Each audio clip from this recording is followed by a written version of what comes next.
আসসালামু আলাইকুম, সবাই কেমন আছেন? আজকে আমরা রান্না করব কচু। তো আপনাদের সাথে শেয়ার করছি কচুর রেসিপি।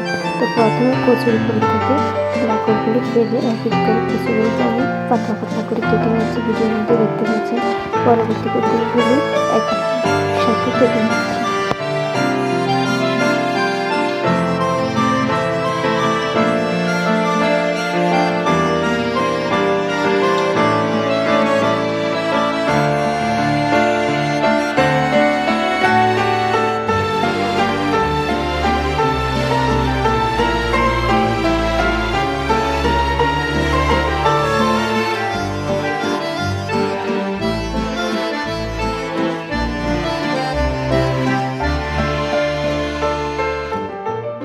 সম্পূর্ণ কচুগুলো দেখুন আমি কেটে নিয়েছি।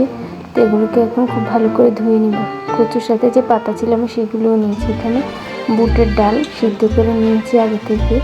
তো এর মধ্যে যখন ডালটা নরম হয়ে গেছে, কচুর মধ্যে যাতে আদা রসুন বাটাটা একটু বেশি দিতে হয়, তাই আমি এখানে আদা রসুন বাটা দিয়ে দিচ্ছি। প্রায় 1 কাপের মতো দিয়ে দিচ্ছি। হলুদের গুঁড়ো 1 টেবিল চামচ, মরিচের গুঁড়ো দিচ্ছি 1 টেবিল চামচ দিয়ে খুব ভালো করে মশলাটা একসাথে কষিয়ে নিচ্ছি। এটাকে আমি একটু পানি দিয়ে পানি দিয়ে মশলাটা আর একটু ভালো করে কষিয়ে নিই।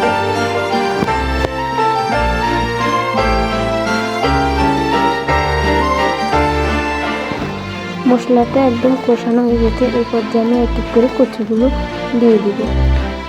দেখতে পাচ্ছেন আমার সম্পূর্ণ কচু দেওয়া হচ্ছে না, পাত্রতে যত ছোটো কচুটা নেমে যাবে তাই আমি অর্ধেক অর্ধেক করে কচুগুলো দিয়ে দেবো।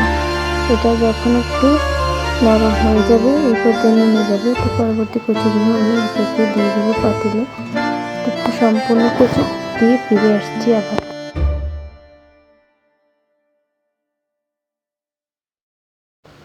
দেখুন কচুগুলো একদম কতটুক হয়ে গেছে, ছিল 2 পাতিলের মতো হয়ে গেছে 1 পাতিল। এখন আমি এখানে দিয়ে দিব নারকেল।